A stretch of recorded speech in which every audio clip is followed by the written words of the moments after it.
من الناس الحقيقه اللي انا بثق فيهم انه هيجيب جول في اي وقت، بيشوط كويس. وادي ربيع لطاهر، وطاهر ربيع بكعب رجله حلوه. يلا يا ربيع، وربيع بعرض الملعب جول. لسه بقول لحضراتكم ان طاهر ابو زيد عامل ماتش كبير قوي الماتش اللي فات بتاع زامبيا، ومن الناس اللي بثق فيهم انه يجيب جول. وعلى طول طاهر ابو زيد ما خيبش كلمتي وجاب اول جول للنادي الاهلي بعد 5 دقايق.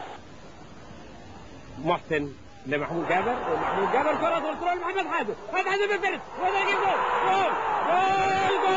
جول الاول للنادي الاسماعيلي يجيبه محمد حازم، هداف الدوري وهداف النادي الاسماعيلي.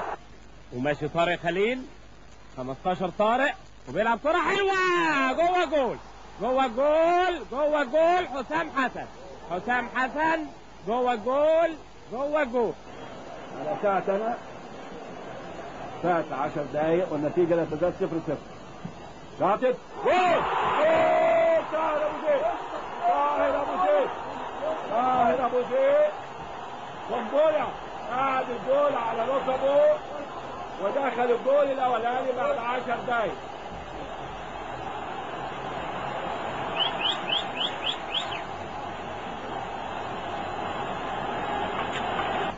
ماشي حاسب خطير لمصطفى عبده.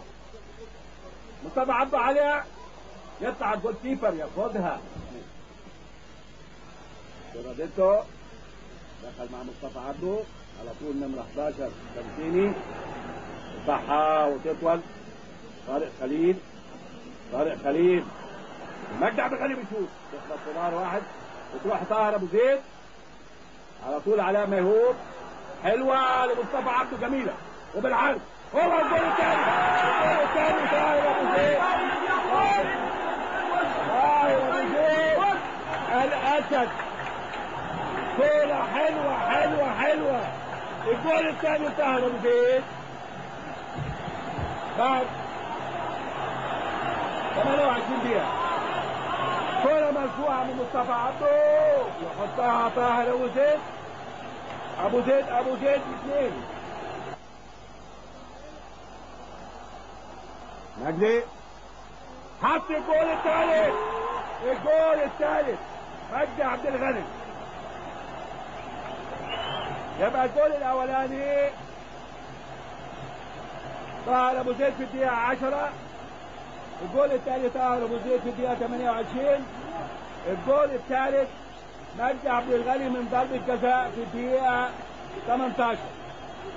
أصبحت النتيجة 3 الأهلي 0 سجارة.